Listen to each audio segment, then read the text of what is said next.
Salut à tous et bienvenue pour votre nouvel épisode de The Trick Play. Aujourd'hui, c'est l'épisode review du week-end. Comme d'habitude, nous sommes avec notre ami Robin d'Oregon. Robin qui a eu son premier match ce week-end. Salut Robin. Salut, comment tu vas? Ça va et toi? Ça va très très bien, je suis très heureux ce matin. Eh oui, tu nous diras pourquoi juste après. Notre ami Guillaume de Florida. Guigui aussi, très bon week-end apparemment. Très très bon week-end, on en parlera plus tard, mais excellent week-end à tous. Notre ami Augustin de Notre-Dame, toujours un très très bon week-end, je crois. Encore meilleur que mes deux prédécesseurs là. C'est vous dire à quel point c'était un bon week-end. Et notre ami Valentin Dolmis, qui lui n'a pas eu de match ce week-end. Salut Val. Salut tout le monde. Très bien, très bien. Et bien déjà pour les brèves de début d'épisode, comme d'habitude. Elio, Eh bien, oui. Elio, est-ce que toi tu as passé un bon week-end? Guillaume, j'ai passé un des meilleurs samedis de ma vie. Mais on va en parler tout à l'heure. Bon, il y a d'autres facteurs, mais on va en parler tout à l'heure. Merci Guigui. Et bien d'ailleurs, pour la brève de la semaine, la brève principale, c'est que c'est la première fois lors d'un épisode que tous les membres de The Trick Play ont remporté leur match. Il n'y a pas Baptiste aussi, mais Oklahoma State ont gagné leur match. Donc je pense qu'on peut tous s'applaudir les mecs parce que ça fait plaisir. D'habitude, il y a toujours un perdant. Bravo. Allez, il n'y a pas de larmes à sécher. Oui, exact. Personne à consoler. On va directement démarrer avec les matchs du top 25, comme d'habitude. Mais avant le top 25, comme sur le nouveau format, on a le Game of the Week, celui qu'on a choisi pour avoir été le meilleur match à regarder ce week-end. Et c'était hier soir à 1h30 du matin. Clemson qui se déplaçait du côté de Notre-Dame, le choc de l'ACC entre les deux leaders. Et toi, Augustin, donc, qui a suivi Notre-Dame toute la nuit, qui a live tweeté pour Notre-Dame, qu'est-ce qui s'est passé dans ce match? Comment s'est passé ce match? Alors, je pense que les auditeurs ont compris dans cette introduction, mais Gus, comment tu l'as vécu ce match? À vrai dire, je ne sais pas par où commencer. Parce qu'il s'est passé tellement de choses hier entre 1h30 du matin et 6h. Je vous propose de faire une petite review de la fiche de match parce que je pense que c'est vraiment le plus important. Ça va vous montrer à quel point c'était un match historique, du moins pour Notre-Dame. Première mi-temps, on mène 23-13, notamment sur un incroyable touchdown de Kyron Williams de 65 yards avec une autoroute ouverte par les lignes offensives et nos tight ends de Tommy Tremble et Michael Mayer. Bref, sur le deuxième jeu du match, non? Tiens, Zamir White avec Georgia avait mis un touchdown sur le premier play, nous on a mis un touchdown sur le deuxième play du match. Voilà, donc incroyable. Franchement, j'ai pas les mots. C'est vraiment une action qui symbolise notre début de saison, c'est-à-dire un jeu à la course super et une ligne offensive dominante. Après, tu as Cornell Powell qui a inscrit pour Clemson un touchdown sur une passe de 53 yards de DJ Ugalele. Une passe incroyable. Faut aller voir les highlights, hein, d'une facilité mais déconcertante, et il l'a envoyé dans l'end zone. Puis est venu le second quart-temps où là notre défense a commencé à montrer de quelle voie elle se chauffait avec un touchdown sur un fumble recouvert par Jeremiah Owusu-Koramoah, sur encore un fumble de Travis Etienne Jr. qui attrape le ballon mais qui le relâche. Voilà, après il y a eu encore un call des arbitres et vous allez comprendre que ce match, s'il a duré aussi longtemps, c'est parce que les arbitres ils ont revu toutes les actions, parce que toutes les actions se jouaient mais à rien. Donc voilà, fin de la première mi-temps, 23-13 pour Notre-Dame. Troisième quart-temps à sens unique, là j'ai eu très très peur, c'est là où Clemson a recollé au score pour arriver à 23-23 avec notamment un touchdown de Davis Allen, le tight end des Tigers. Et dans le quatrième quart-temps, c'est là où la légende a commencé à s'écrire pour Ian Book du côté de South Bend. On se prend à 3 minutes 33 de la fin un touchdown par Travis Etienne, 33-26 pour les Tigers. Et là, il nous reste moins de 2 minutes. Il me reste moins de 2 minutes à Ian Book pour remonter 91 yards. C'est chose faite avec un touchdown d'Avery Davis dans la foulée alors qu'il restait 20 secondes de jeu. Après une deep bomb pass de Ian Book qui a été incroyable et qui vient en fait masquer une erreur qu'il a faite juste avant. En fait, si vous voulez, il allait marquer le touchdown, il allait inscrire un touchdown, mais à quelques yards de la end zone, il a fait un fumble. Donc voilà, on part en overtime, 33-33. Sur le premier play de l'overtime, les Tigers marquent par Ugalele qui a fait un match incroyable. Et après, Kyren Williams a pris les choses en main. On l'a fait jouer, on l'a fait courir 23 fois, il me semble, sur ce match. Ouais, 23 fois, 23 carries, je viens de voir, pour 140 yards et 3 touchdowns. Donc il inscrit 2 touchdowns dans l'overtime, dont un dans le deuxième. Et je dois vous parler de la dernière action. Donc 47-40 pour Notre-Dame.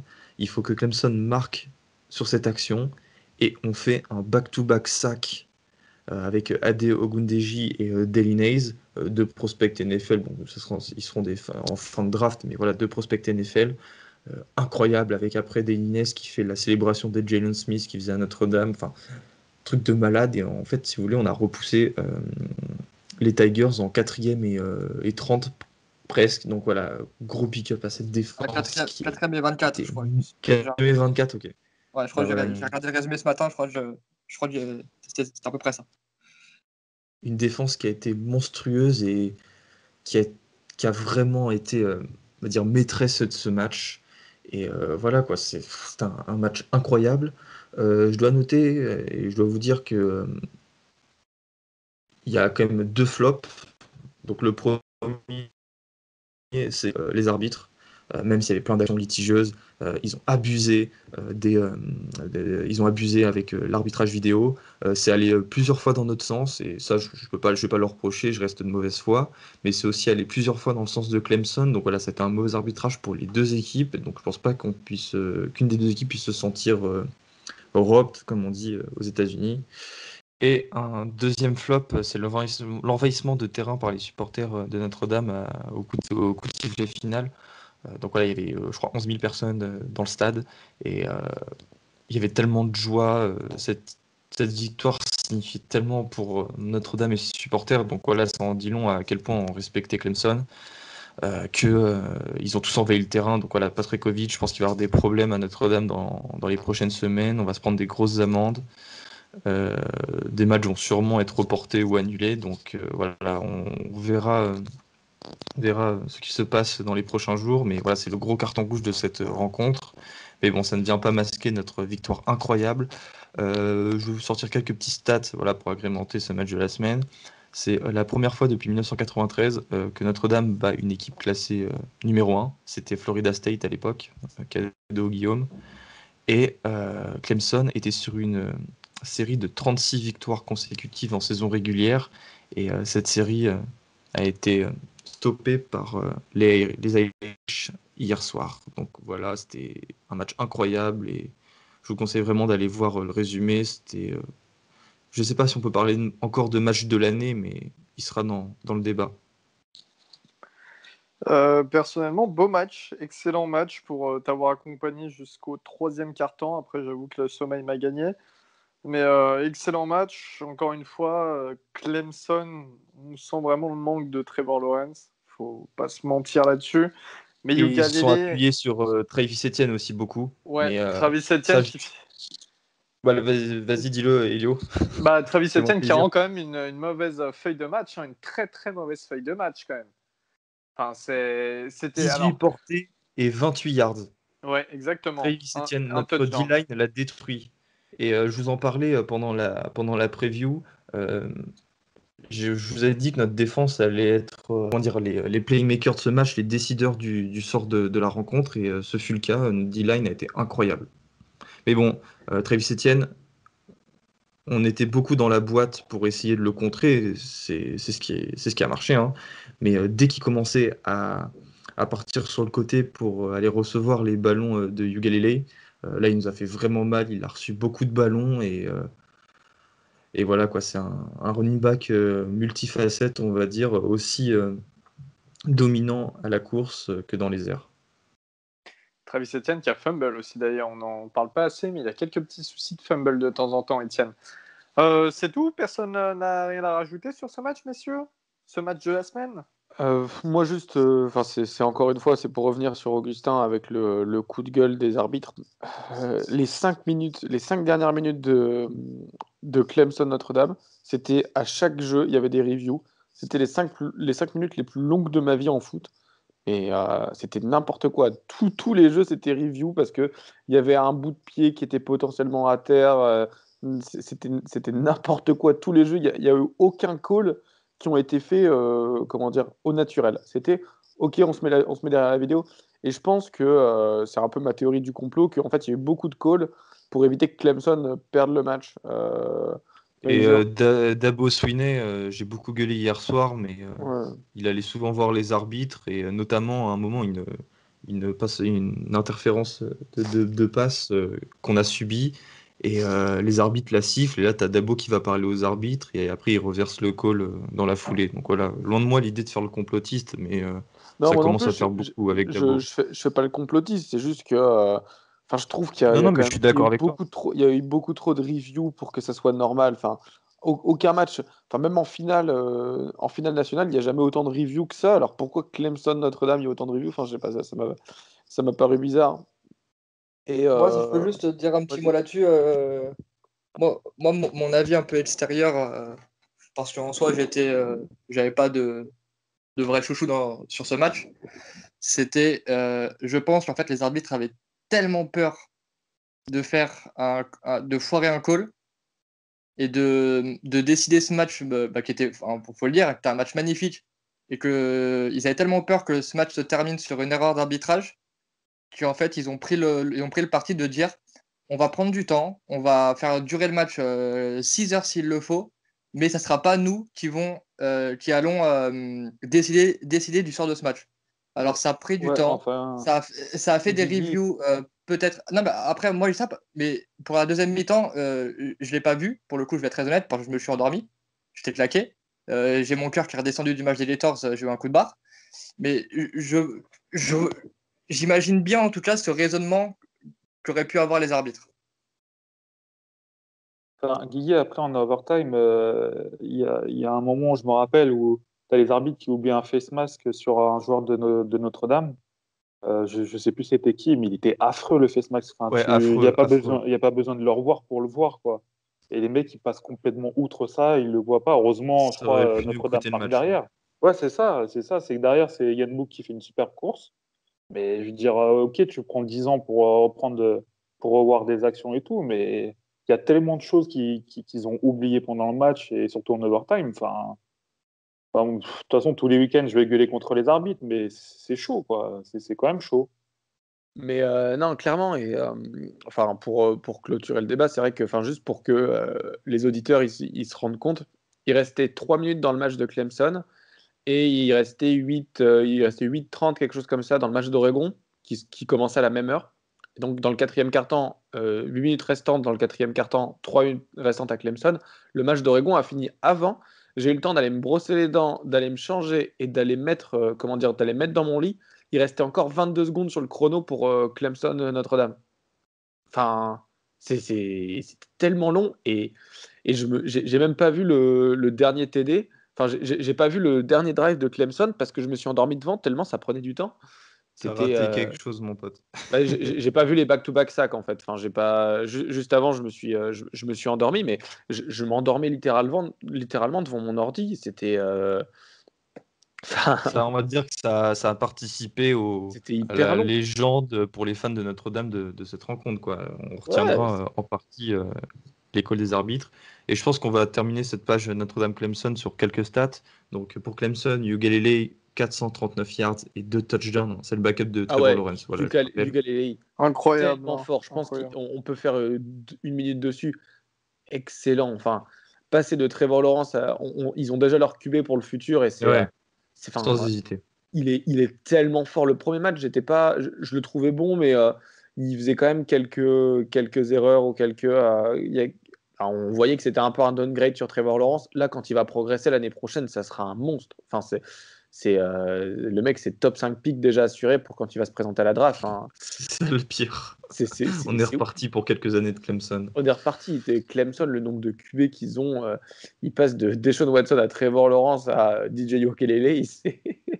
C'est un truc de fou quand Ah même. bah, ça se passe bien. Les supporters de Clemson, il n'y en a pas un qui commence ne serait-ce qu'à penser à angoisser pour le futur à niveau quarterback. Baba? Et tandis que En- Yann Book, lui, a lancé 310 yards et un touchdown. Il a aussi beaucoup couru pour près de 70 yards. À toi, Elio. Eh bien, voilà, bah, ça sera tout. Hein, Ouais, pour, Elio, ouais. juste, j'ai un petit mot à dire sur Paul Chio, qui était à la base un offensive tackle, mais qui a joué centre là, pour Clemson, un freshman, que j'ai trouvé très bon, parce on parle pas souvent des offensive linemen, à part, bien sûr, pour Notre-Dame. Mais c'est quand même un freshman qui avait joué quoi, une petite cinquantaine de snaps avant ce match, et je l'ai trouvé plutôt bon, voire très bon. Et voilà, c'est un joueur à suivre à mon avis pour cette saison et les saisons futures pour Clemson. Et c'était un ancien 4 étoiles si je me trompe pas, donc mais bon, la transition vers sa position en tant que centre, c'est plutôt bien passé, je trouve. Eh bien, très bien. Après ce match de la semaine et cette victoire de Notre-Dame face à un gros Clemson, nous allons vous parler du top 25 comme d'habitude. Nous démarrons tout de suite avec un match qui s'est déroulé dans la nuit de vendredi à samedi. C'était BYU Brigham Young qui se déplaçait du côté de Boise State.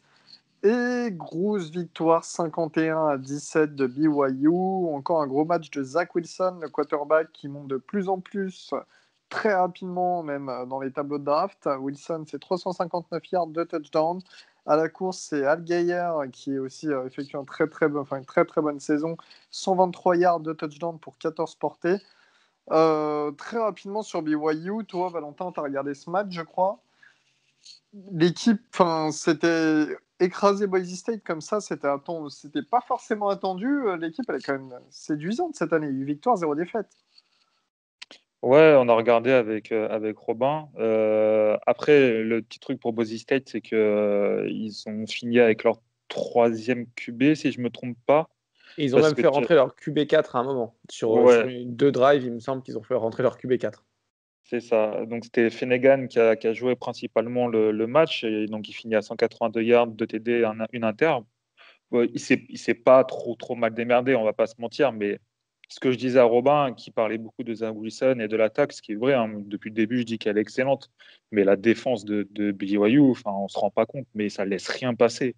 Il y a aucune chance pour les autres équipes, en sachant que c'est pas des champions en face, hein, qui jouent, on va pas se mentir, à part Houston et Boise State, derrière, il y a personne. Mais ce que je disais, c'est que cette défense-là, elle a sa place dans n'importe quelle conférence.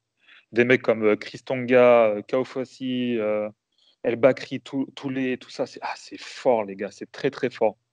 Donc, quand déjà tu as une défense comme ça et que, avec chance, tu as des receveurs comme Min, Romney, un excellent running back comme, alors, je sais pas comment on dit, Al Geier, je sais pas trop comment on dit, et puis un quarterback incroyable comme Zach Wilson qui rate 6 passes, je peux te dire que, ouais, effectivement, je pense qu'ils vont finir l'année sans aucune défaite. Et je serais intéressant de voir où ils vont être placés au AP Poll parce que pour moi, ils méritent une place assez haute. Donc voilà, après, je sais pas si toi, Robin, tu as des choses à rajouter sur ce match. Clairement, je suis assez d'accord avec toi. Je pense que BYU peut, avec la défaite de Georgia, peut rentrer dans le top 6, voire top 5. Après, Cincinnati peut aussi rentrer dans le top 5. Enfin, il y a beaucoup de... Ça va être hyper intéressant. On fera au prochain épisode le top 25 parce qu'on là, on tourne dimanche et on n'a pas encore le top 25. Mais ça va être hyper intéressant de voir où se situe BYU, où se situe Cincinnati, etc. Et comme l'a dit Valentin, moi, j'étais pas aussi hypé par la défense de BYU parce que je voyais le QB numéro 3 de Boise State et je me disais, non, vas-y, un QB numéro 3 de Boise State, ils n'avaient pas leur taille titulaire, enfin, il y avait beaucoup d'absents en attaque. Le running game cette année à Boise State, c'est pas ce que c'était à l'époque. Comment dire, c'est pas ce que c'était à l'époque. Et donc je me dis, ouais, mais est-ce que c'est vraiment la défense de BYU qui est ultra forte ou c'est l'attaque de Boise State qui est pas du tout performante? Et en fait, je pense que c'est un peu les deux. Et c'est ça qui fait le score. Enfin, 51-17 entre deux équipes du top 25, c'est dur, c'est dur. Et Zach Wilson, excellent avec sa connexion avec Milne et Romney. Et même le freshman Isaac Rex, très très bon, j'ai trouvé. Je sais pas, Valentin, si tu l'as trouvé bon, le freshman Isaac Rex. mais au niveau du bloc et au niveau de comment dire, de la réception, pas mal. Bon, il finit avec 2 TD. Et sinon, non, la défense de BYU, ouais, est très, très, très forte. C'était un beau match, c'était 3h45 du matin, mais c'était très, très plaisant à voir. Franchement, il y avait quelques personnes en plus qui suivaient live tweet avec nous, qui étaient en train d'interagir. Donc ça nous a fait plaisir, Valentin et moi, de pouvoir interagir sur ce match à cette heure aussi tardive. Voilà, je pense on peut passer à d'autres matchs parce que BYU a été très très fort. Donc voilà, mais intéressant à voir pour le top 25. Eh bien, dans la même nuit, il y avait Miami qui se déplaçait du côté de North Carolina State. Victoire sur le fil 44-41 pour Miami au bout d'un match, assez haletant. Derrick King, c'est un énorme match, Derrick King. C'est 430 yards à la passe, 5 touchdowns et 105 yards à la course. Est-ce qu'il... Derrick King, Miami, qui sont à 6 victoires, 1 défaite, est-ce que ce sont vraiment des super prétendants dans ce top 25, dans ce top 10? Derrick King, est-ce qu'il confirme les attentes qu'on avait mis sur lui? Toi, Robin, tu as regardé aussi ce match, je crois, un peu en même temps qu'il démarrait de toute manière avant BYU. Yes, j'ai regardé j'ai regardé la deuxième mi-temps parce que je me suis réveillé à la deuxième mi-temps quoi pour regarder BYU. Et Miami était vraiment dominé par NC State jusqu'à ce que Derrick King il sorte le talent et qu'il lance 430 yards, 5 TD, il court pour 105 yards. Très très bon. Je l'ai trouvé assez fort et c'est un peu le leader que Miami attendait, je trouve, au poste de QB. Et ils ont une équipe assez talentueuse, mine de rien, globalement en fait, et même une défense. Là, il manque Grégory Rousseau, mais par exemple, ils ont Jalen Phillips, qui était une top recrue en sortant du lycée. Ils ont une défense qui est assez correcte, même s'ils prennent beaucoup de points. Ça sort les big plays quand on a besoin, ça fait des interceptions à la fin de match. Donc plutôt pas mal.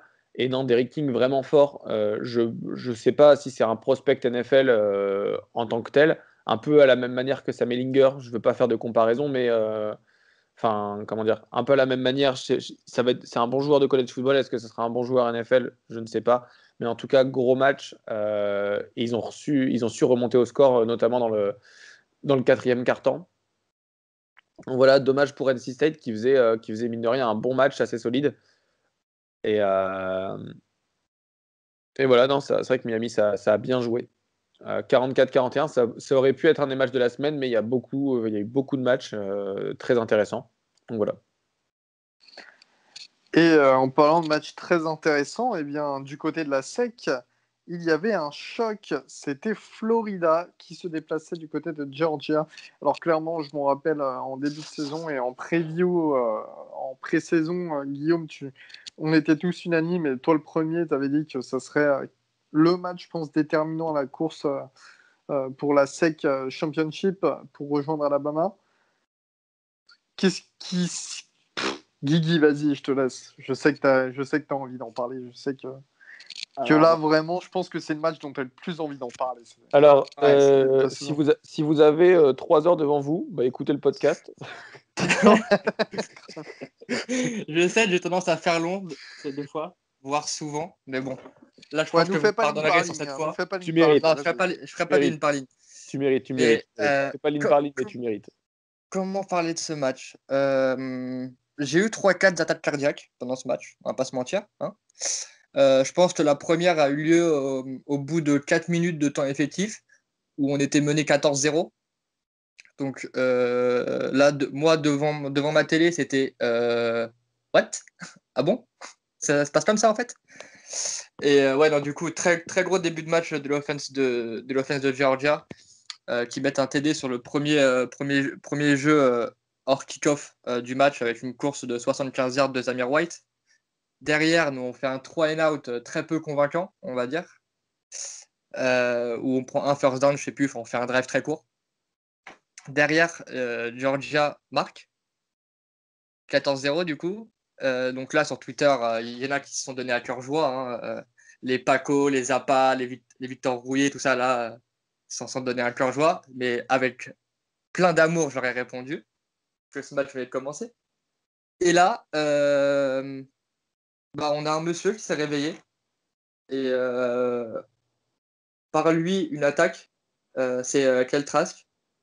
Qu'est-ce que je peux vous dire sur ce mec-là que je vous n'ai pas déjà dit, à part pour moi, il mérite totalement d'être cité dans la même phrase que sur cette année, je parle. Dans la même Il a phrase battu le record de Thibaut ou pas? Non.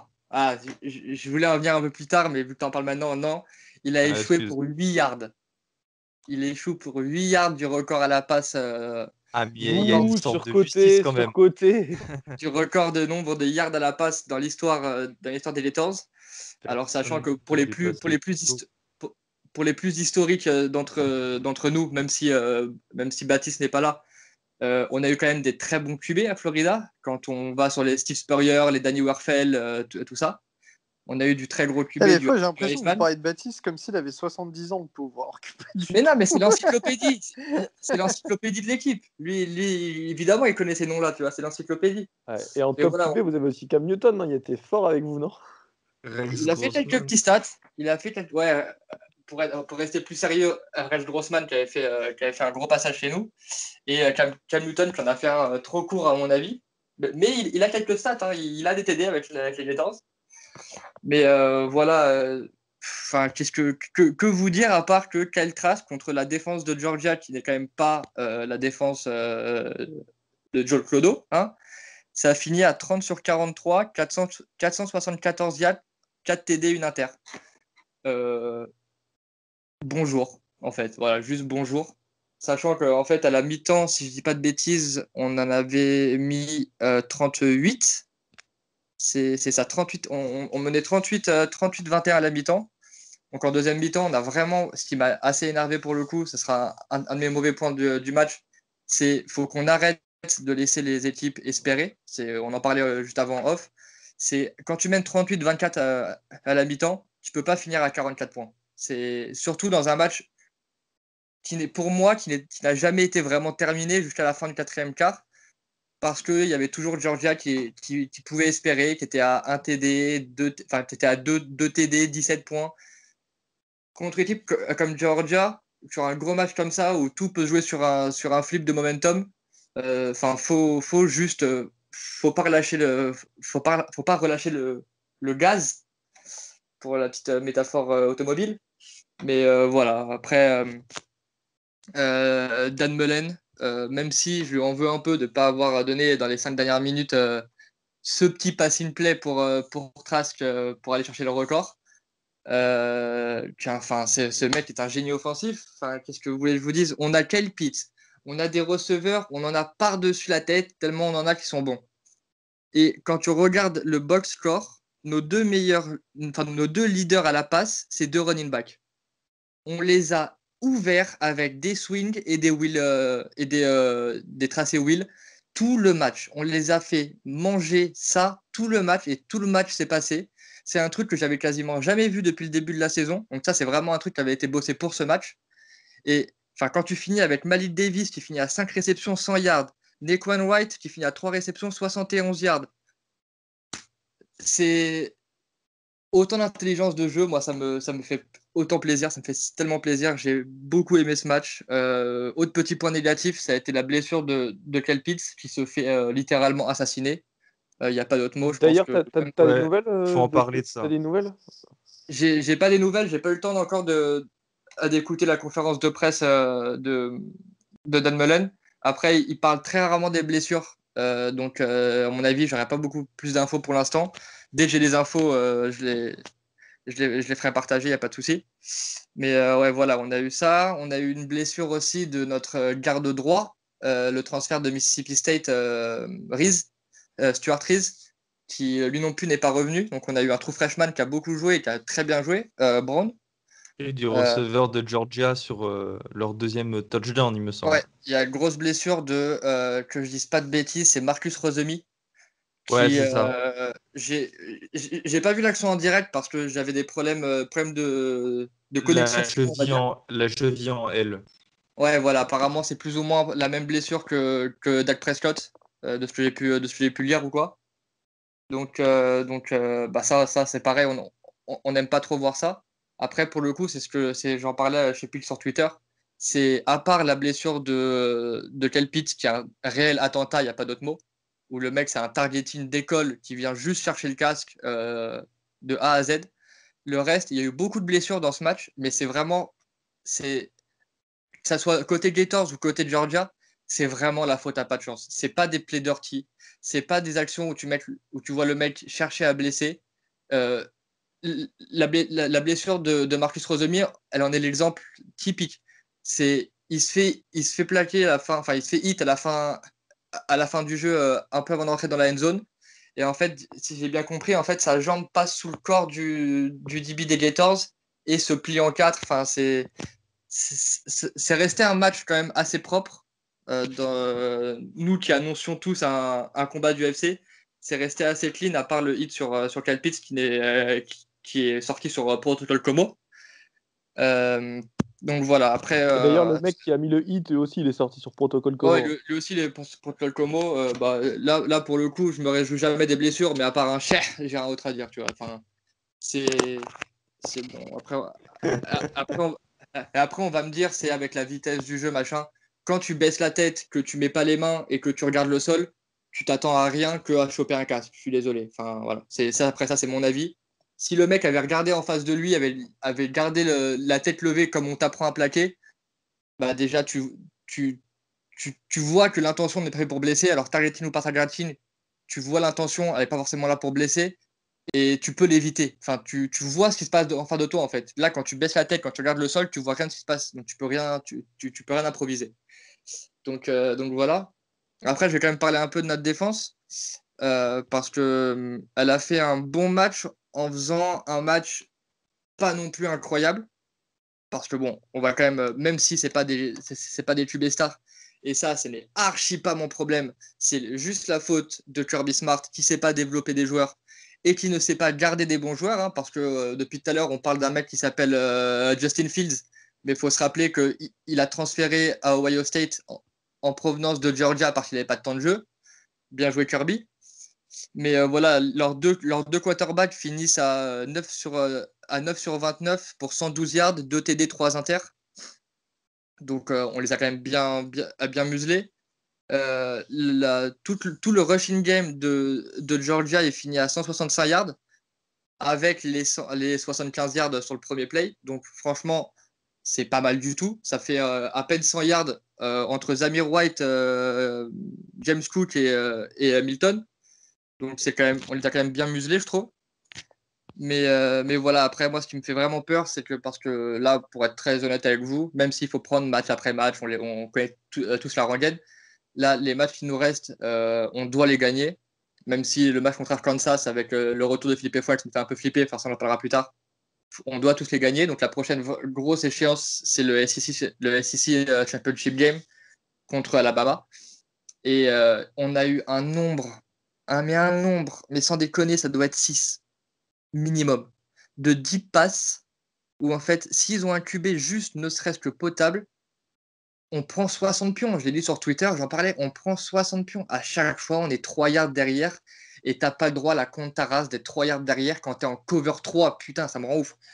Mais voilà, ça c'est contre des vraies grosses équipes avec un vrai effectif, on va se faire punir, c'est sûr et certain. Après, quand même, il y a eu des belles choses. Hein. Kairi Lam, notre corner, qui pour moi continue de se forger une place en tant qu'un des meilleurs jeunes corners de la ligue. Mais voilà, on a trop de errance sur le jeu à la passe au niveau de nos safety. On a beaucoup de jeunes safety, par contre, de true freshman, par exemple Rashad Torrance, pardon, le numéro 22.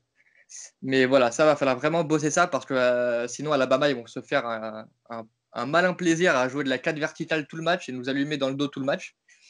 Mais voilà, gros travail du front seven quand même pour bien stopper le jeu à la course de Georgia. Encore une fois, à part la première course. Mais voilà, moi je suis juste très heureux. J'ai pas forcément envie de parler en mal de cette équipe après le match qu'ils ont fait. Ça a été un vrai travail collectif. on finit quand même avec 3 inters, du coup. Donc, il y a. Merde. Il y en a une pour Kyrie Lam, une pour notre safety Sean Davis et une pour notre hybride linebacker safety Amari Burney.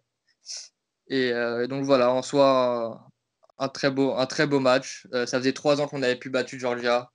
On les bat avec la manière. Je suis un homme heureux.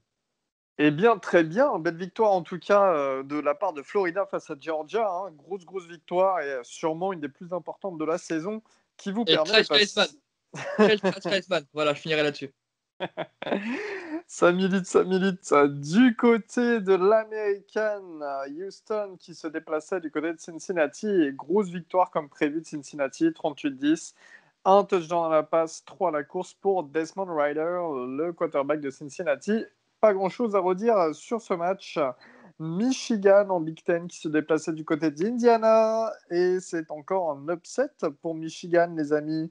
Victoire 38-21 d'Indiana. Indiana, 3 victoires, 0 défaites. Alors là, c'est quand même le pompon, je pense, en Big Ten.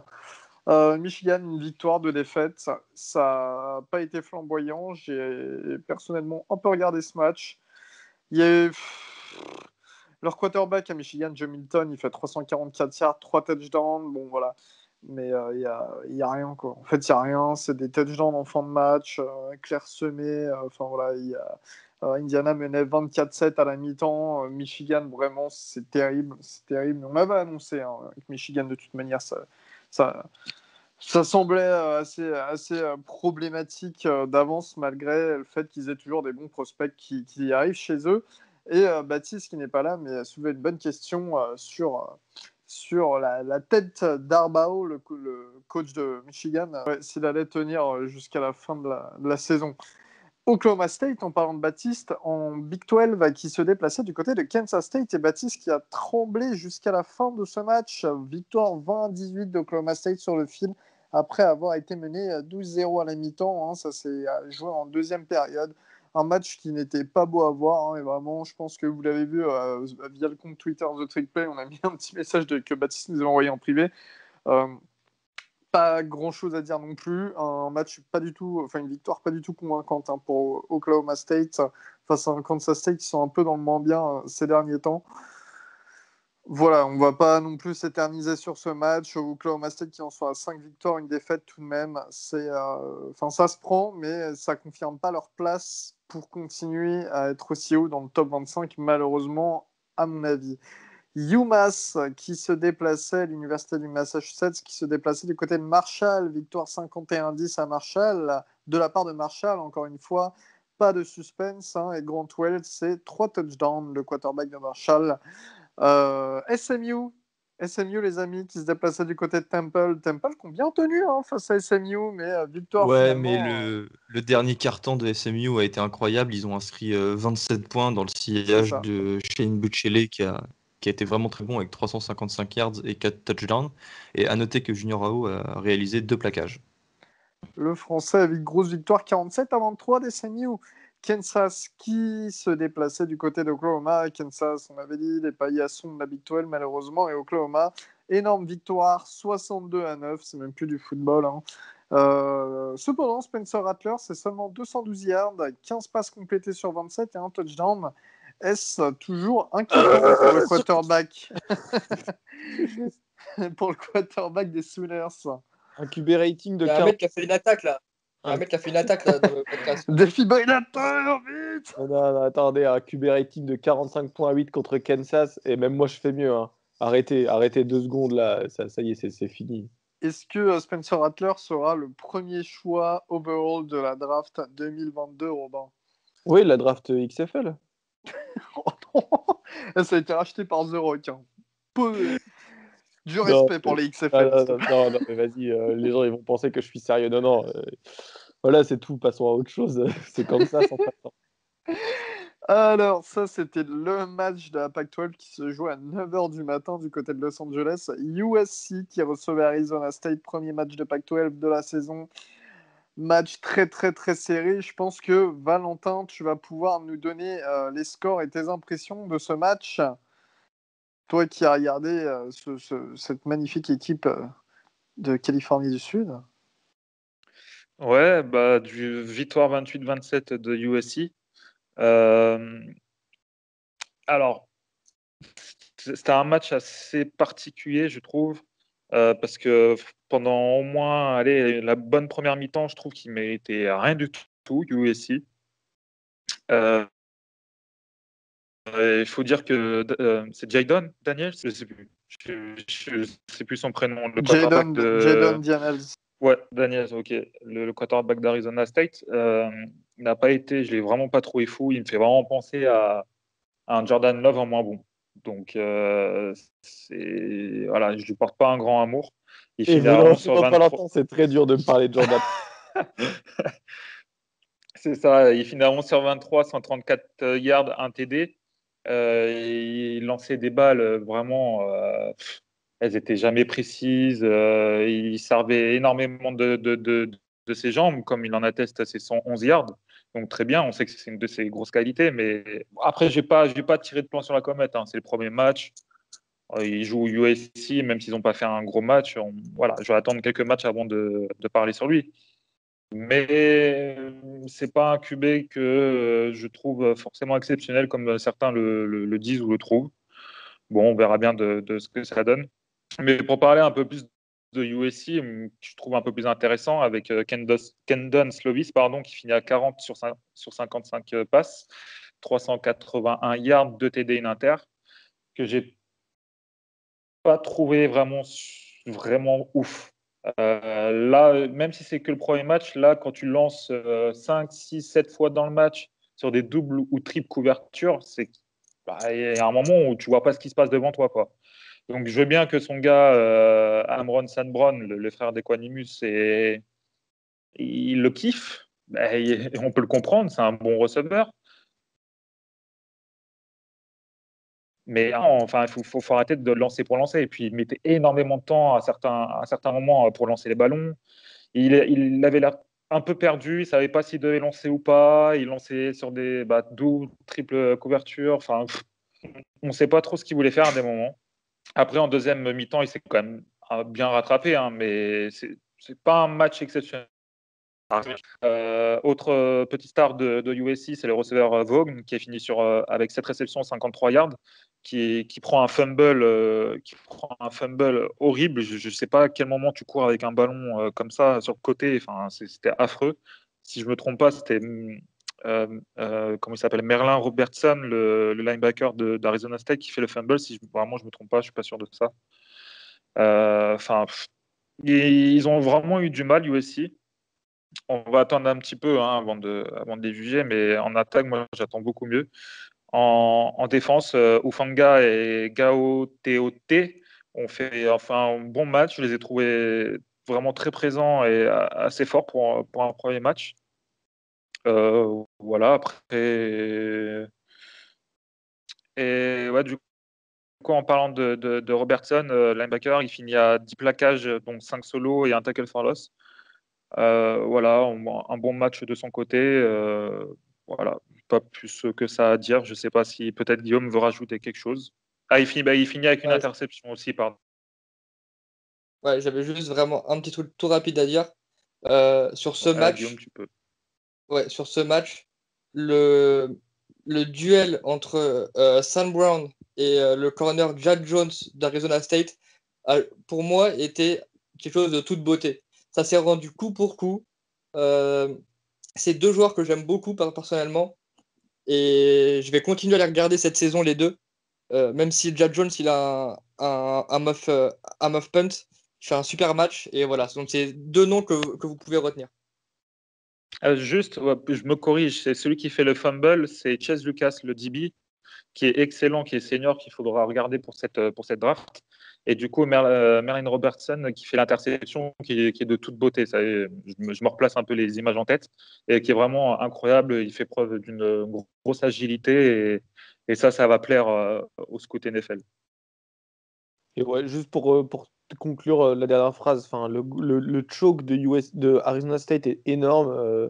USC récupère, enfin, ils mettent un Ouais, touchdown, un ASN kick. ils mettent un touchdown hyper chanceux et ensuite ils mettent un onside kick et récupèrent et le drive est beau à la fin. Enfin, c'est Arizona State qui perd le match et pas USC qui le gagne. Eh bien, très bien. En tout cas, victoire donc de USC, une première victoire ô combien importante. Enfin, c'est une équipe d'Arizona State qui est très attendue aussi cette saison du côté de la Pac-12. West Virginia en Big 12 qui se déplaçait du côté de Texas. Texas, victoire 17-13. Franchement, on va pas trop parler de ce match, mais c'était pas folichon. Ouais, match nul. C'est le deuxième de la saison pour Texas. Un match soporifique. C'était face à Baylor. Donc là, c'est le deuxième face à West Virginia. On parlait de West Virginia comme une équipe poil à gratter. Ce fut le cas. Donc Texas gagne 17-13. L'intérêt de ce match, l'intérêt de voir les highlights de ce match, c'est Bijan Robinson, le running back true freshman, qui a mis de ses raffus, mais incroyable. Voilà. Donc il n'y a rien à dire sur ce match. C'était un match où on pouvait s'endormir. Voilà. Et 2 touchdowns à la passe pour Sam Ehlinger. Liberty qui se déplaçait du côté de Virginia Tech. On était un peu partagé. Méga sûr ça. On était un peu partagé sur le score de ce match. Liberty qui était à 6 victoires, 0 défaites avec des victoires convaincantes malgré leur statut de petite fac. Virginia Tech, 4 victoires, 2 défaites du côté de l'ACC. Eh bien, c'est une victoire 38-35 pour Liberty face à Virginia Tech. Et toi, Guillaume, tu les avais encensés, si je puis dire, sur la preview de ce match. Victoire surprenante pour vous, très beau match. Alors, les deux QB, Malik Willis et Don Hooker, c'est 3 touchdowns à la passe, 0 interception, et un touchdown à la course, pour les deux QB. Agréablement surpris de la part de Liberty, les gars? Comme j'avais annoncé, honnêtement, Liberty, je trouve ça hyper sexy à avoir joué. Alors, pour ceux qui n'ont pas vu la fin, ça s'est joué à vraiment pas grand-chose parce que Virginia Tech avait le field goal pour égaliser. Non, c'est pas ça. Si, c'est ça. Alors, Ils avaient en le gros, field goal non, pour égaliser. non, Non en fait, c'est non, c'est ça, c'est Liberty Liberty qui tirait le field goal. qui a le field goal et Virginia Tech qui bloque, ils vont au TD, sauf que ils prennent un temps mort. Sauf que en fait, il y avait eu un temps mort genre la seconde d'avant. Ouais, il y a un temps mort Du appelé. coup, le field goal est retiré et là, c'est Liberty qui gagne. Mais sinon, c'était Virginia Voilà ça, Tech qui gagne. Ouais, je me suis inversé. Mais voilà, ouais. Mais voilà, moi, Malik Willis, je le trouve vraiment super bon. C'est un quarterback que je connaissais pas du tout. C'est un junior Ancienne recrue d'Auburn, ouais. Passé par Auburn. passé par Auburn. Et honnêtement, quand on regarde ses stats sur la saison, il est déjà à 1300 yards, 12 TD pour une seule inter, je crois. Et donc, surtout, je vois juste 2 secondes, c'était la semaine dernière où je l'avais mis joueur offensif de la semaine, parce qu'il avait marqué 7 TD. Enfin, c'est incroyable. Il va falloir commencer à en parler un petit peu, quand même, de lui un peu plus souvent, quoi. C'est clair. Et voilà, vraiment à Liberty, qui est vraiment une équipe que je trouve, encore une fois, super sexy à avoir joué, super sympa à avoir joué. On n'a pas souvent la chance d'en parler ou d'avoir des matchs de eux sur chaîne nationale ou quoi que ce soit.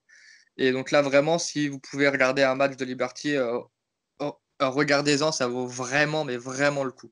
Et petite stat, Liberty a plus de victoires en ACC que Florida State. Voilà, ça c'est cadeau. Hop. Et justement, pour Liberty, on peut, même si Liberty est classé, je pense qu'on peut quand même considérer ça comme un upset, je trouve, parce que Virginia Tech joue en ACC et Liberty, pour moi, c'est pas le niveau de Virginia Tech, donc ouais. Voilà, Juste les gars, si vous pouvez noter une date dans votre calendrier, c'est le 5 décembre où il y a un Liberty Coastal Carolina. Et ce match-là, en temps normal, tout le monde s'en bat la race. Mais si vous avez moyen de jeter un coup d'œil, allez-y. C'est vraiment deux équipes super sympas à avoir joué. Et en plus, deux équipes classées en ce moment. Ouais, exact, Guillaume. C'est un match qui s'annonce joli. On passe du côté de la Big Ten avec Rutgers qui se déplaçait du côté d'Ohio State. C'était la nuit dernière, en pleine nuit. Personnellement, j'ai un peu regardé. Trop rien à dire. Victoire 49-27 de la part d'Ohio State. Ohio State qui menait 35-3 à la mi-temps. Puis ensuite, ils n'ont inscrit que 14... Ils ont inscrit 14 points en seconde période, tandis que Rutgers ont fait une petite remontée avec en tout 14 points aussi d'inscrits, 24 points d'inscrits en deuxième mi-temps. Justin Fields, c'est 5 touchdowns, 314 yards. Encore une fois, énorme match. Garrett Wilson, le receveur sophomore, 104 yards, un touchdown à la réception. Et voilà, bon, la défense d'Ohio State qui ne confirme pas non plus.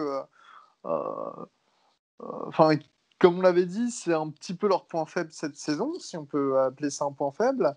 Mais bon, l'attaque, ça déroule. Et puis, on en parlait en off tout à l'heure. Justin Fields, quel joueur. S'il n'y avait pas Trevor Lawrence, franchement, je pense que tout le monde aurait le nom de Justin Fields à la bouche sans arrêt. Vraiment, vous ne pensez pas, les gars, que Lawrence masque un peu le grand joueur qui est Fields derrière, quoi. Parce que Fields aussi est une des meilleures recrues de tous les temps en prospect lycéen. Oh, quel Ne crack, l'oubliez pas. vraiment, quel crack. Justin Fields, pour moi, il est vraiment fort. Il manque moins de passes que Costello, il lance d'interception. Donc, non, enfin, hyper fort. Pour moi, ça va partir en 1-2, Lawrence Fields, sans hésiter. Même, je mettais Penniswell dans le top 2. Enfin, là peu importe l'équipe en face, il faut qu'il prenne Fields. Il est hyper fort, il est tellement fort. Vraiment. Et on va passer du côté de la SEC avec Texas. Attends, Elio, je suis désolé de te couper, j'en parle juste 10 secondes. Faut noter que Rodgers a mis un touchdown sur un retour de punt après avoir fait une latéral pass. Incroyable, je vous invite tous à aller voir Oui, ce exact. touchdown. Exact. Et ils avaient aussi fait ça lors du kick-off en tout début de match. Mais bon, là, il n'y a pas eu de touchdown, mais voilà quoi. Rodgers, c'est bien défendu, je trouve, face à Ohio State. Trick play sur trick play, Rodgers.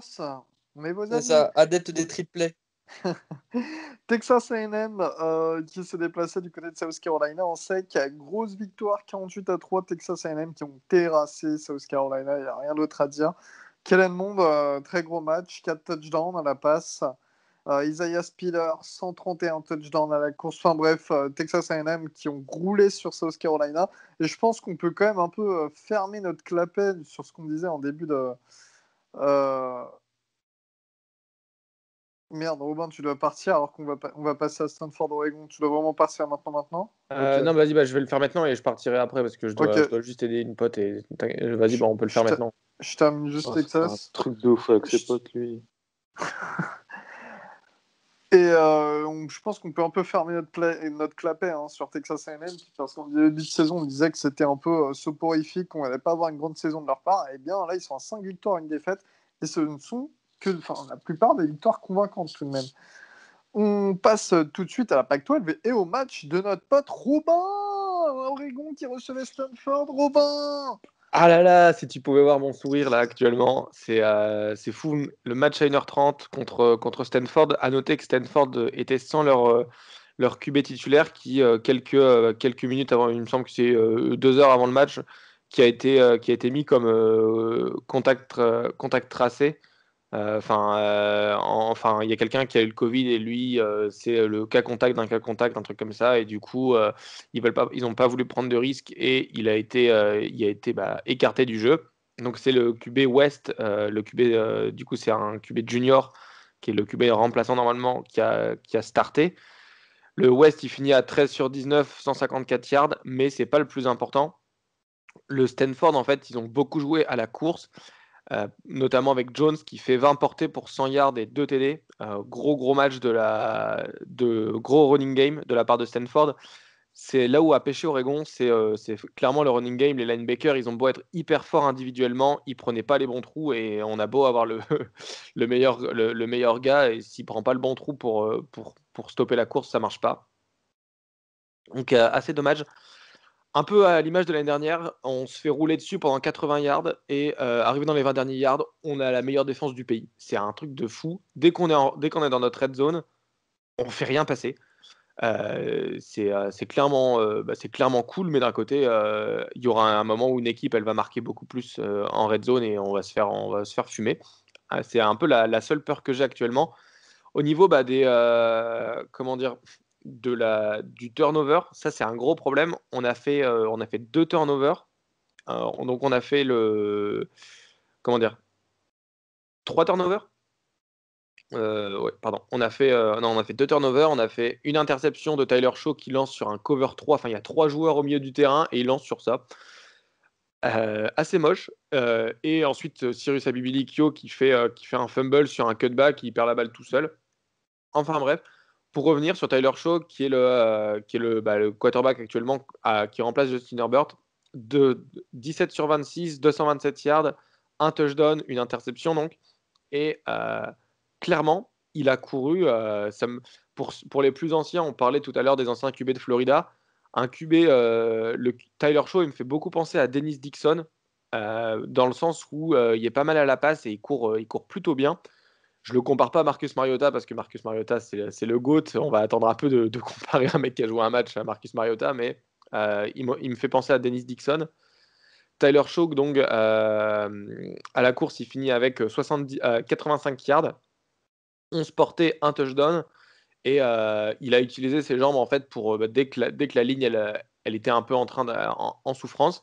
La ligne est assez jeune, mais on voit du positif. On voit que ça a commencé. Le début de match était vraiment poussif. Ça fait 14-7 à la mi-temps, mais on se fait dominer à mort. Mais ensuite, on voit que c'est une équipe jeune avec beaucoup de starters qui sont partis et surtout nos meilleurs joueurs. Donc voilà, on est. Comment dire, le match finit à 35-14. Ça fait plaisir. Il y a eu 4 field goals manqués de la part du kicker de Stanford qui s'appelle Toner. Il était vraiment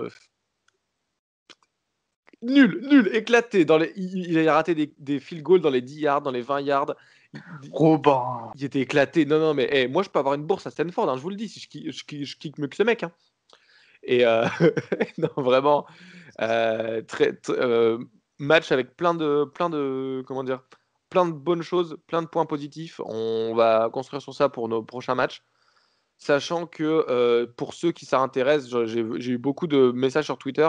Justin Flo, le linebacker, le numéro 1 linebacker du pays de cette année, devant Noah Swell, qui joue que en special team.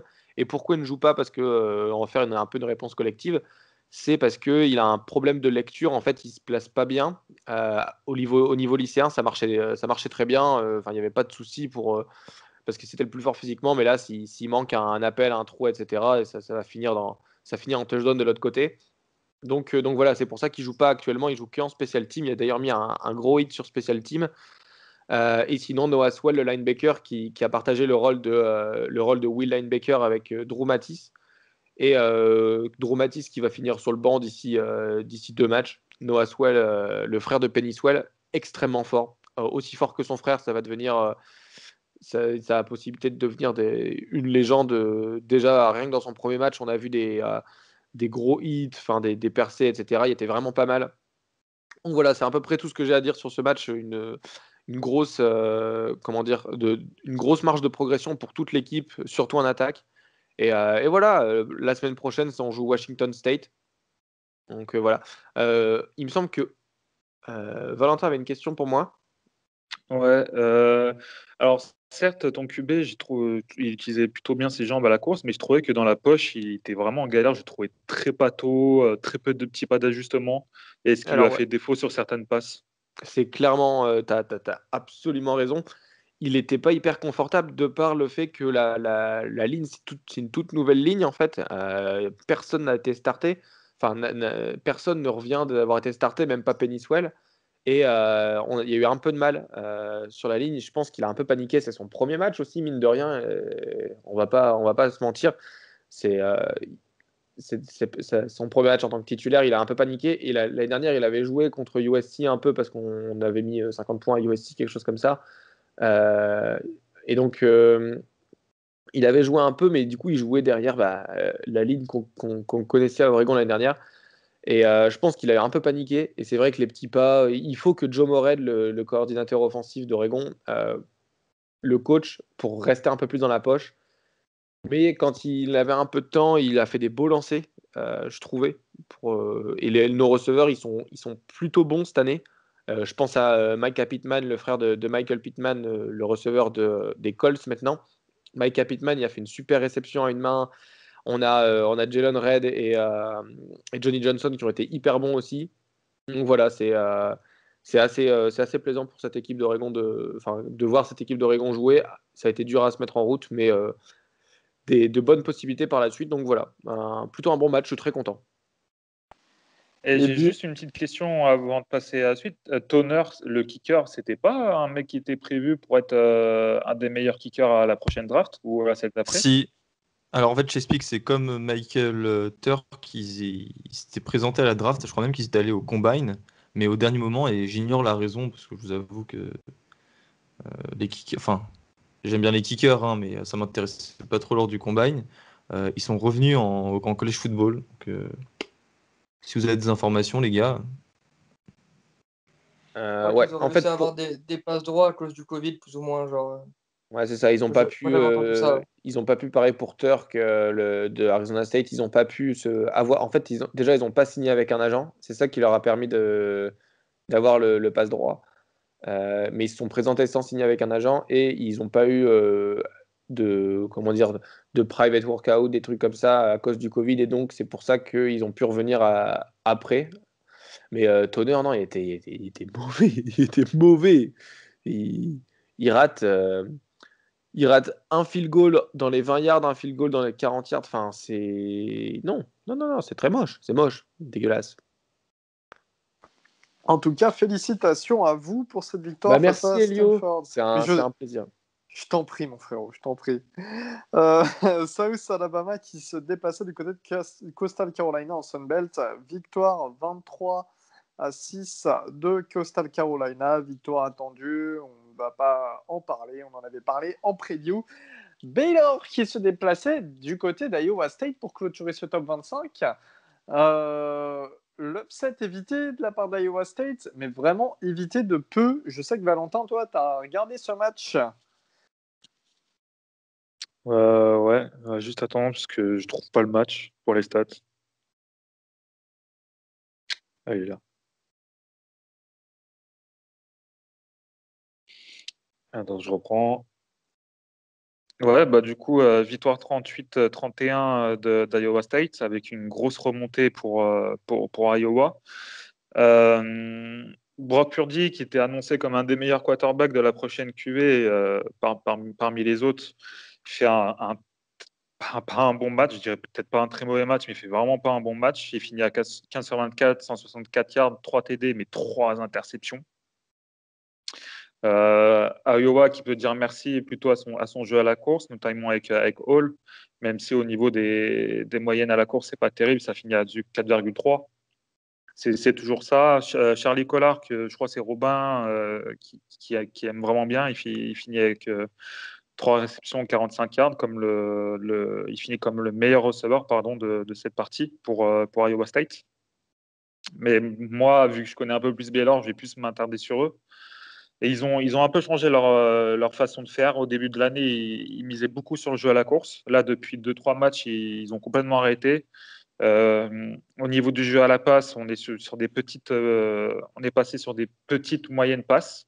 Alors qu'année dernière, on avait plus tendance à avoir des big plays, notamment avec Denzel Mims et Thornton. Et Thornton que j'avais annoncé comme un des meilleurs receveurs pour Baylor cette année, mais qui n'existe quasiment plus, qui ne fait quasiment aucune réception. Charlie Brewer, il finit avec 3 TD et 2 inters. Il finit aussi, alors ça c'est pour vous dire, hein, si vous connaissez un peu Charlie Brewer, il finit avec 29 yards et en tant que le meilleur coureur pour Baylor. Enfin, c'est juste qu'il a couru pour sa vie. Ils sont vraiment en galère au niveau de la ligne offensive. Ils ont juste un offensive tackle qui est vraiment pas mauvais, qui sera un des meilleurs offensive tackle, mais si je ne me trompe pas, ce sera dans 2 ans, dans la draft de 2022. À RG Sneed, le receveur qui fait un superbe catch, qui finit à 93 yards, 1 TD, mais surtout la défense avec les 3 joueurs que j'aime bien vous parler à chaque fois. Terrell Bernard qui finit meilleur plaqueur, avec lui plaquage, 5 solos, 1 tackle for loss. Jalen Petrie, le safety hybride linebacker qui finit avec un tackle for loss et demi et 3 plaquages solo et 5 plaquages en tout. Et il finit avec une interception. Alors, c'est un joueur qu'on ne parle pas des masses, mais c'est quelqu'un qui est très physique, qui peut jouer nickel, qui peut jouer dans le slot, qui peut jouer linebacker. Donc, c'est vraiment un gars que j'apprécie de par sa polyvalence. Et voilà. Donc, juste pour revenir après sur le fait de match, ouais, Iowa State qui s'en sort vraiment à la dernière, pas la dernière minute, mais dans les derniers cartons, quoi. Et c'est un peu inquiétant. On attendait beaucoup mieux cette saison de la part d'Iowa State et notamment de Brock Purdy. Donc, je sais pas vous ce que vous en avez pensé. Moi, alors c'était le match, il était sur une plage horaire où d'autres matchs m'intéressaient. Ce que j'ai vu, Bristol, comme d'habitude, top, il n'y a rien à redire. Brock Purdy s'est bien rattrapé, mais 3 interceptions première mi-temps. À un moment, c'est quand même un des prospects de NFL dont on parlait pour faire partie des 3 premiers tours, alors plus vers le 3 que le premier, bien entendu. En tout cas, pour avoir une belle cote à la draft, pour moi, il descend mais complètement depuis ce début de saison dans les draft stocks. Il déçoit vraiment. Ouais, voilà. Et alors, il bénéficie pas d'une super ligne, mais il prend des décisions qui ne sont pas à faire et qui ne faisait pas l'année dernière. C'est surtout ça qui est bizarre. Ouais, c'est ça, mais c'est pas. Ouais. Donc voilà, je pense que c'est quand même très décevant de la part de Brock Purdy. Très bien joué en tout cas pour les momentum et la remontée d'Iowa State, mais pas grand chose à rajouter sur ce match. C'est une faible équipe de Baylor en face. Normalement, ce qui se passe en première mi-temps, ça devrait pas se passer. Voilà. Si on doit compter vis-à-vis des attentes d'Iowa State, ça ne devrait pas se produire ce qui s'est passé en première période. On a terminé ce top 25, les amis. Mais tout de suite, on a le petit résumé rapide de notre poteau Augustin pour le groupe of 5. Ouais, alors la MAC, la Mid-American Conference, a commencé dans la nuit de mercredi à jeudi.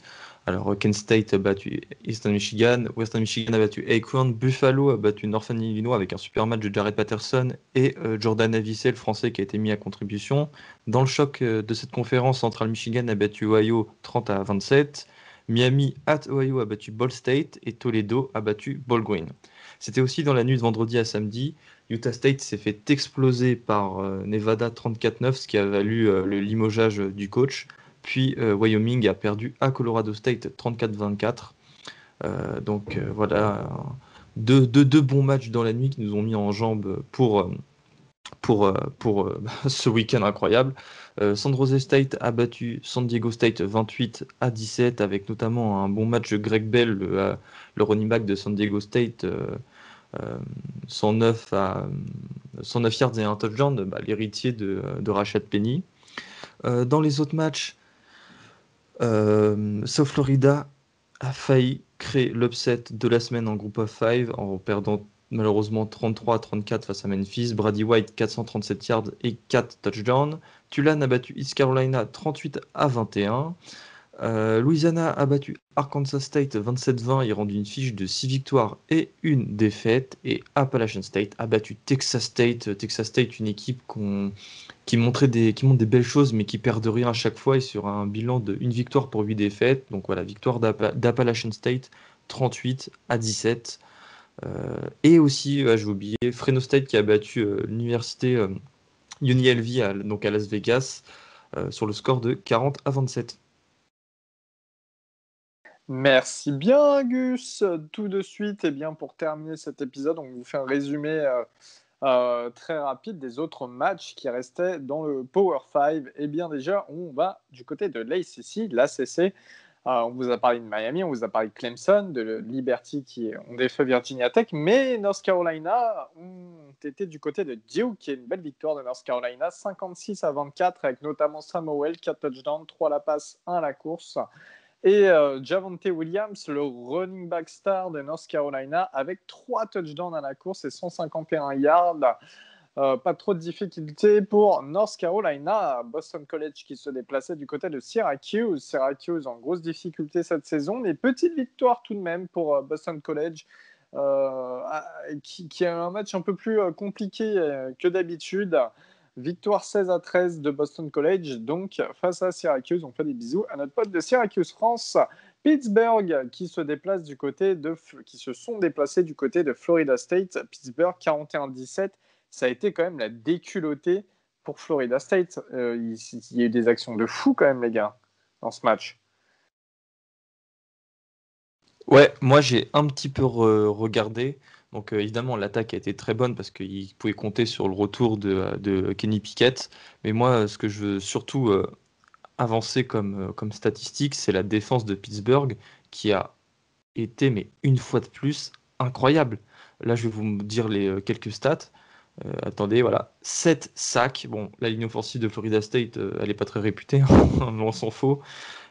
14 plaquages pour perte de la part de cette D-line de Pittsburgh. Donc voilà, un match énorme.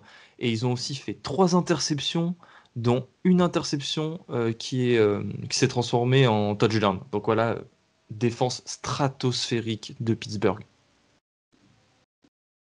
Et donc, grosse victoire de Pittsburgh qui restait sur un mauvais bilan récemment.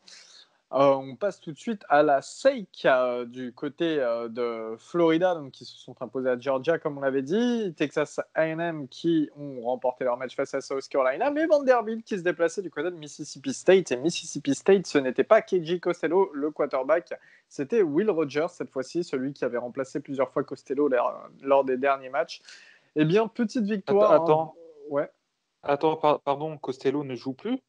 Non, mais pourtant, t'as un 7e choix de premier tour, je comprends pas. Non, mais je vais t'expliquer. Il se préserve pour la draft, en fait. Il a été voir Mike Leach. Il lui a dit, d'accord. écoute, je suis trop fort. Bon, Lawrence, Fields, ils sont peut-être un tout petit peu au-dessus de moi, mais cependant, je suis en top 10 lock de la draft. Donc, tu peux me laisser me reposer, s'il te plaît. Comme ça, je me blesse pas. Les équipes, elles me sélectionnent. J'ai un beau contrat en NFL. Voilà. Ok, je comprends. Non, bah, vu comme ça, ok, ça va. Voilà. Direction les Lions. Mississippi State, petite victoire, 24-17 face à un Vanderbilt qui a bien du mal cette saison, hein, avec 0 victoire, mais qui ont tout de même inscrit 17 points, donc toujours des problèmes défensifs du côté du Mississippi, mais l'offense a retrouvé un tout petit peu de couleur, on peut dire ça, mais bon, voilà, la défense de Vanderbilt, c'est pas une référence. Tennessee qui se déplaçait du côté d'Arkansas, quand même intéressant ce match, victoire 24-13 Arkansas, et Arkansas, franchement, cette saison... Ça me pose problème. Ça te pose problème. Alors, vas-y. Yes, de faire passer Felipe Franks pour un Iceman par Tennessee, ça me pose problème, ouais. Qu'est-ce que t'as dit? On a le fou sorti de l'asile qui a crié derrière. Je disais Tennessee qui fait passer Felipe Franks pour un Iceman, ça me pose problème, là, fortement. C'est plus possible. Putain, je vous le dis depuis des années. Franks, à cause de ça et de nous avec Ole Miss, putain, il va se faire drafter ce mec, hein. C'est pas possible. Franks, 3 touchdowns. Je vous le dis, ça. 3 touchdowns, 0 interception, 18 passes complétées pour 24 tentatives. Donc, c'est quand même un beau bilan. 215 yards, c'est pas énorme, mais c'est quand même un beau bilan. Et puis en face, Tennessee, ils ont fait jouer 3 quarterbacks. Alors là, c'était la fête du côté de Tennessee. Harrison Bailey, Jared Guarantano, Brian Maurer. Ils ne savaient plus avec qui jouer tellement que Guarantano est mauvais. Bailey qui se prend 2 interceptions. Il y a 0 touchdown sur les 3 quarterbacks réunis. Un seul touchdown à la course. Franchement, mais Arkansas, c'est quand même, c'est sympa, c'est mignon hein, cette année. C'est 3 victoires, 3 défaites, dont une défaite très contestable face à Auburn. Mignon, non? Ouais, c'est une très bonne surprise, hein, je pense. D'ailleurs, je sais pas si tu as vu Guigui, mais j'ai quand même mis un tweet où je disais que Felipe Franks, pour moi, était meilleur que Ian Book. Je sais pas ce que t'en penses. Oh là là là là! Oh, j'ai raté ça. Oh, je suis déçu de moi-même. J'irais pas jusque là. En vérité, même si en vrai, je pense que après c'est tellement de quarterbacks différents que c'est compliqué.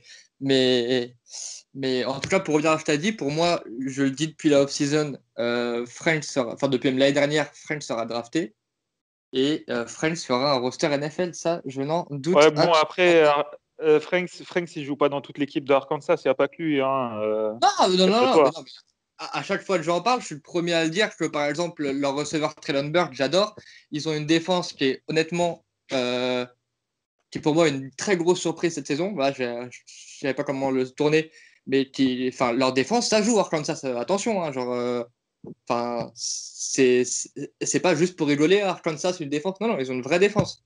Mais moi, juste personnellement, mon petit plaisir, c'est de regarder les standings de la SEC West et de voir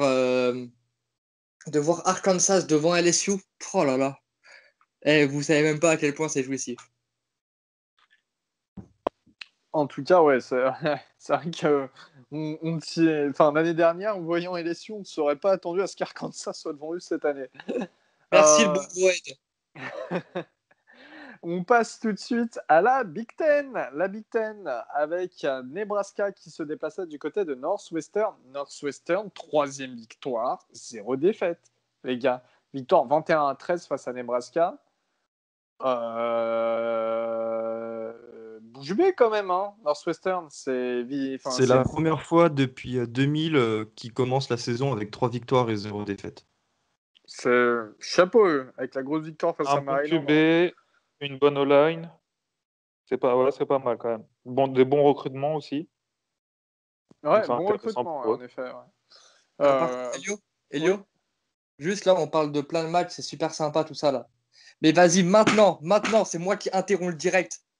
Parle-nous de Penn State Maryland. Maintenant tout de suite. Je veux t'entendre sur ce match. Bon, bah voilà, j'avais beaucoup parlé l'année dernière sur Maryland Penn State. Comme vous le savez, j'avais été au stade me faire éteindre par Penn State. Alors cette année, j'avais décidé de pas beaucoup parler. Ce que j'ai fait, j'ai lancé deux petits tweets. C'est simple. On est venu, on a vu, on leur a chié sur eux, on a vaincu. Voilà, c'est aussi simple que ça. C'était du côté de Penn State, hein, à University Park. Voilà. Comment dire, les Nittany Lions, c'était plutôt, je sais pas, c'était Chad Robin, je crois. On leur a pissé dessus, quoi. 28-7 à la mi-temps. Deuxième période, on met qu'un seul touchdown, ils mettent 12 points au 4e quart-temps, enfin le truc qui sert à rien. Taulia Tagovailoa, 3 touchdowns, 0 interception. Taulia, on était un peu unanime en fait avec tous les gens qui échangeaient lorsque je faisais live tweet hier, c'est-à-dire que Taulia, il est surprenant, il complète bien ses passes. La plupart de ses passes non complétées, c'est plutôt les receveurs qui merdent un peu, qui relâchent le ballon ou ce genre de choses, ou qui catchent mal en tout cas. Taulia, il est vachement à l'aise dans sa poche, quand il sort de sa poche. Et moi, au moment, j'ai mis un tweet hier, qui a bien marché d'ailleurs, parce que les gens étaient d'accord, c'est Taulia, faut maintenant le mettre de côté avec Tua. Faut arrêter de toujours parler du nom de Tagovailoa et dire que c'est le petit frère d'eux. C'est un quarterback à part entière de college football. Pour l'instant, c'est ce qu'il a prouvé sur les 2 derniers matchs. Pas au premier, mais c'était son premier start en universitaire. Mais là, les 2 derniers matchs, le mec, impressionnant. Après la course, on a Jake Funk. C'est Tua qui est le grand frère. Ouais, c'est Tua qui est le grand frère d'eux maintenant. Ouais, c'est grave ça. Jake Funk un touchdown à la course. Rakim Jarrett, la recrue star 5 étoiles, le receveur, c'est 2 touchdowns avec 144 yards pour 5 réceptions. D'ailleurs, il met 2 fois exactement le même touchdown. Mais 2 fois exactement. Avec Augustin, on en parlait en off. On s'est demandé, même moi, j'ai cru que ma vidéo, elle s'était mise en replay sur le premier touchdown. Non, c'est exactement le même. Vous irez voir, franchement, c'est marrant. Il y a quasiment 0 différence. C'est Rakim Jarrett qui impose son statut de 5 étoiles. Lui qui avait qui est du coin, hein, qui avait flip de LSU à Maryland en choix de commit. Et hier, m'a fait kiffer. En face, Sean Clifford, le quarterback de Penn State, c'est 3 touchdowns, 2 interceptions. C'est 340 yards, mais avec 57 tentatives de passe et seulement 27 complétées. Clairement, il a fait un très mauvais match. Voilà, il n'a pas pris les bonnes décisions. Il a eu de la chance d'avoir Jan Dodson avec son touchdown et Pat Freiermuth aussi qui a été bon. Et puis, il s'est tout de même retrouvé face à une très grosse défense. C'est là aussi où je voulais intervenir. Alors, je suis désolé, je parle un peu plus longtemps, mais c'était quand même le match de rivalité. C'est un match qu'on perd quasiment chaque saison face à Penn State. Là, vraiment, c'est chez eux, on les tape. Notre défense qui fait un énorme match. Nick Ross, le prospect, hein, qui est safety un peu hybride, hein, assez hybride d'ailleurs. Qui est notre safety, qui a été auteur de 8 tacles pour 1 sac avec un tackle for loss et 2 pass deflection. Énorme match de Nick Cross, vraiment l'année dernière, il était freshman, là il est sophomore. J'en parlais comme étant un des plus gros prospects de notre équipe, mais là ça a été toute la défense, hein. On a aussi un fumble recouvert qui part en touchdown de Chance Campbell. Voilà, tout le monde a fait le travail, il y a eu 2 interceptions dans la gueule de Sean Clifford.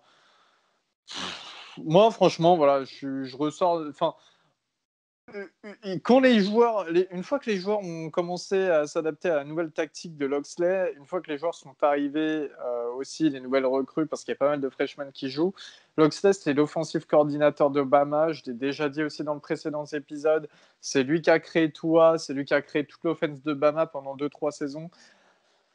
Franchement, on le sent sur le terrain, on le sent parce que l'attaque, elle est à l'aise. La défense aussi, étonnamment, elle s'est ajustée par rapport à ces 2 dernières semaines, vraiment. Et c'était un plaisir à voir ce match. Si vous avez l'occasion de le voir en replay, genre, allez le voir parce que Penn State, on leur a littéralement, je suis désolé d'employer ce mot, mais chier dessus. Et qu'est-ce que ça fait du bien, là, les tortues qui vont bouffer du lion de mes couilles, là.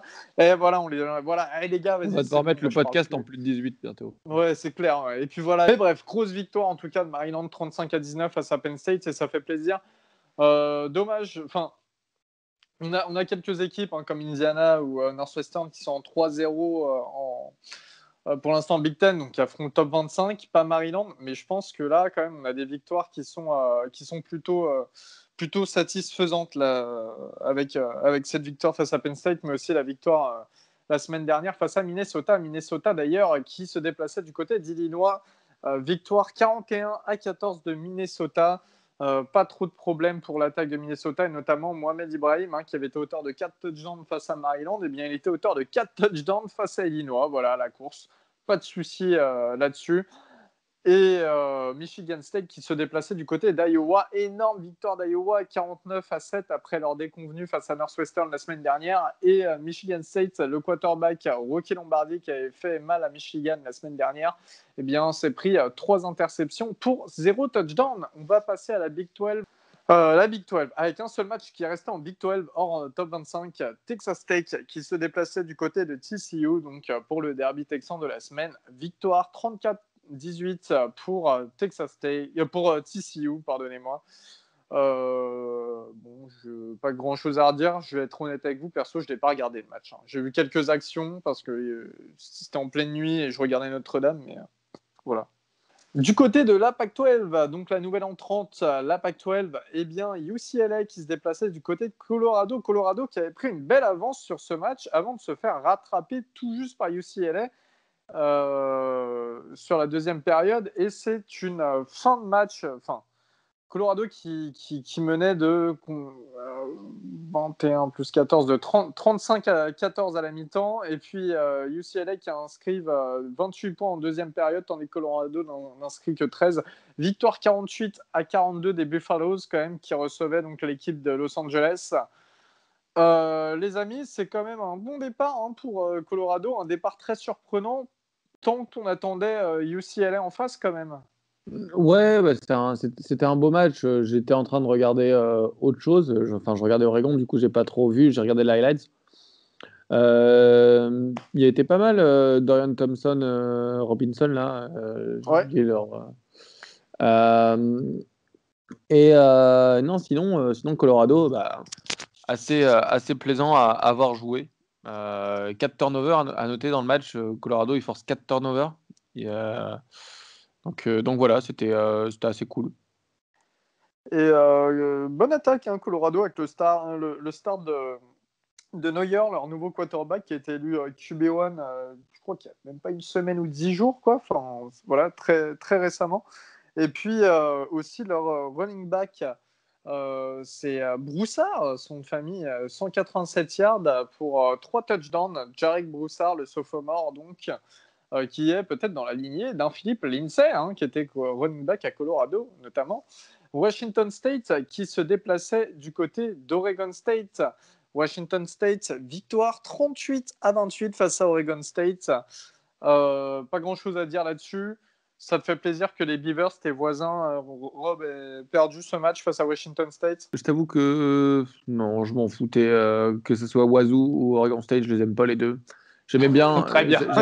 J'avais un peu d'affection pour Wazoo. Enfin, j'avais de l'affection pour Mike Leach, mais Wazoo, pas vraiment. Et là, maintenant, qu'ils sont partis, je m'en fous. On joue, c'est nos adversaires de la semaine prochaine, Wazoo, donc je vais regarder le match en détail.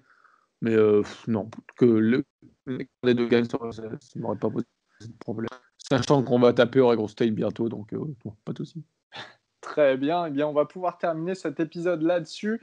Encore une fois, Attends, juste à noter en conclusion que Washington et California, ça ne s'est pas joué à cause du Covid. Ouais, exact, oui. Et que Arizona et Utah non plus, c'est pas joué à cause du Covid. C'est 2 matchs qui ont été annulés le jour d'avant ou 2 jours avant, quoi. Donc, il y a eu beaucoup de matchs annulés pour Covid. Là, il y a eu Air Force Army qui a été reporté. Il y a eu Tulsa Navy, Wisconsin UTSA Wright, Purdue, ouais. Wisconsin Purdue. Surtout Wisconsin, ils n'ont pas joué depuis. Ça va bientôt Oui, faire un mois qu'ils ont je pense joué. qu'ils peuvent annuler leur saison.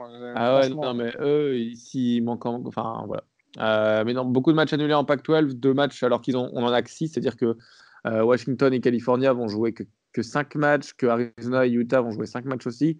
Donc voilà, espérons qu'il n'y ait pas trop de cas de Covid pour les équipes hors Oregon, pour que nous, on aille quand même en finale et qu'on aille en college football playoff.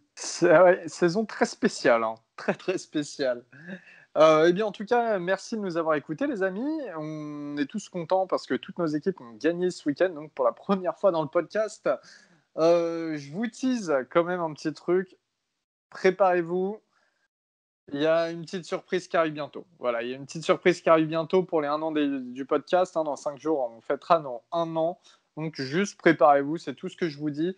En tout cas, merci de nous avoir écoutés. N'oubliez pas que Notre-Dame a battu Clemson et que Georgia ont été battus par Florida. Voilà. On vous fait des gros bisous à tous et puis on vous dit à jeudi pour l'épisode preview du week-end prochain. Salut les gars. Salut Spencer Rattler et puis la Salut. merde.